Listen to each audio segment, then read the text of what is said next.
बिस्मिल्लाहिर्रहमानिर्रहीम। एक effective diary effective home task contribute करता है स्टूडेंट्स लर्निंग में। अगर एक टीचर अपनी डायरी को इस तरह से प्लान करती है कि वो उसके प्रीवियस क्लास वर्क के साथ एडजस्टमेंट रखता हो और साथ साथ एक सर्कल कंप्लीट करे कि जो टीचर ने पढ़ाया हुआ है, जितने कॉन्सेप्ट्स वो क्लास में week by week day by day planning में कंप्लीट कर रहा है, वो किस तरह से उसके होम टास्क में रिपीट हो रहे हों। हर सब्जेक्ट की रिक्वायरमेंट डिफरेंट होती है, उसमें डिफरेंट कॉन्सेप्ट्स पढ़ाए जा रहे होते हैं, लेकिन अनलिमिटेड कॉन्सेप्ट्स नहीं होते।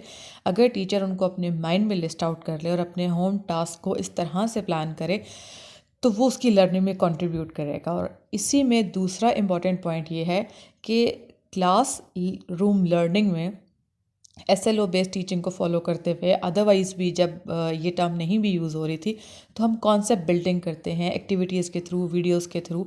इन शॉर्ट आप ये कह सकते हैं कि कॉन्सेप्ट बिल्डिंग एक टोटल क्लास वर्क टास्क है, लेकिन जो लर्निंग है वो क्लास में करवाने का टाइम हमेशा कम होता है। तो अगर अपना टीचर जो है वो अपना लर्निंग जो कंटेंट है उसको होम टास्क में डिवाइड कर ले, रेगुलर बेसिस पे डेली थोड़ा थोड़ा कंटेंट दे, तो वो बहुत इजीली अपनी लर्निंग्स होम टास्क के थ्रू कंप्लीट कर सकता है।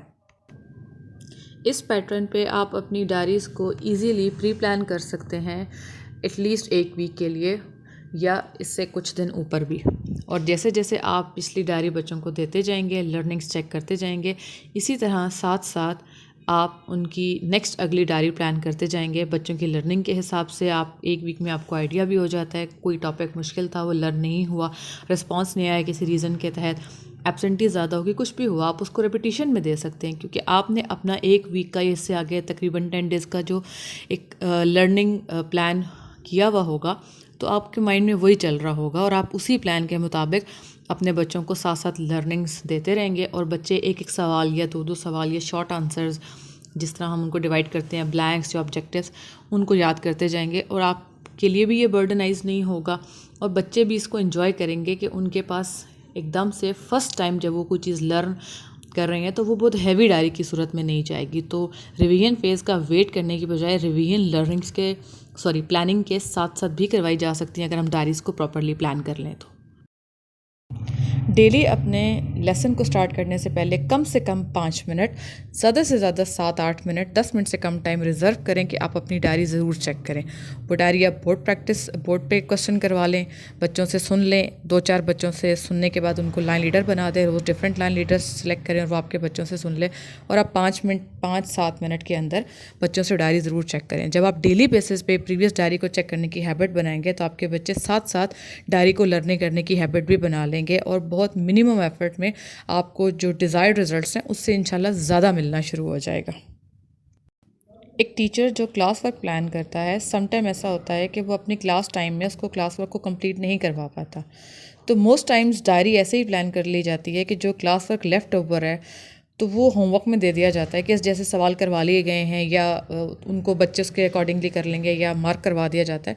तो आप ये चीज़ माइंड में रखें, बीइंग अ टीचर, आपका होम टास्क आपके क्लास वर्क का गैप फिलर नहीं है। जो आप क्लास वर्क आपको एक्स्ट्रा टाइम ले रहा है करने में, आपके प्लान टाइम से ज़्यादा टाइम ले रहा है, तो वो आप नेक्स्ट क्लास वर्क के साथ एडजस्ट करेंगे, उसको आप होमवर्क नहीं बनाएंगे।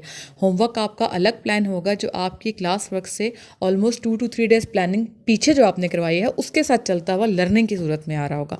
तो अपने होम टास्क को as per requirement class work का गैप फिलर मत बनाएंगे। जो आपकी टाइम मैनेजमेंट की लैकनेस हुई किसी भी रीज़न से, उसको आप होम टास्क में कंप्लीट करेंगे। होम टास्क बिल्कुल भी इस काम के लिए नहीं होता, बल्कि वो साइड बाय साइड लर्निंग और पेशेंस के लिए होता है।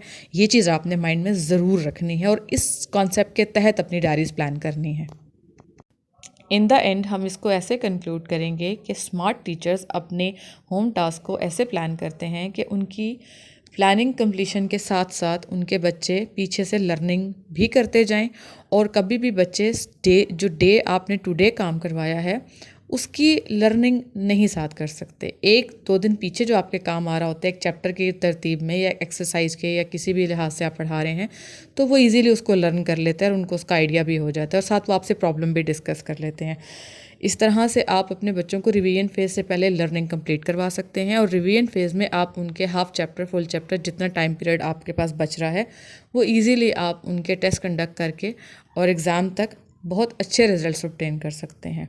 आई होप ये आपके लिए हेल्पफुल होगा और इन फ्यूचर आप डायरीज जब ऐसे प्लान करेंगे तो आपके बच्चों की लर्निंग और उनका सेल्फ कॉन्फिडेंस और आपकी जो एफर्ट्स हैं क्लास में लर्निंग करवाने के लिए या फर्स्ट रिवीजन जब आप करवाते हैं बिफोर एग्जाम्स, तो उसमें जो प्रॉब्लम्स आ रही होती हैं, बच्चों की लैकनेसेस आ रही होती हैं, वो डायरी मैनेज नहीं कर पा रहे होते, एकदम से तमाम डायरीज हैवी हो जाती हैं, वो इंशाल्लाह मैनेज हो जाएगा।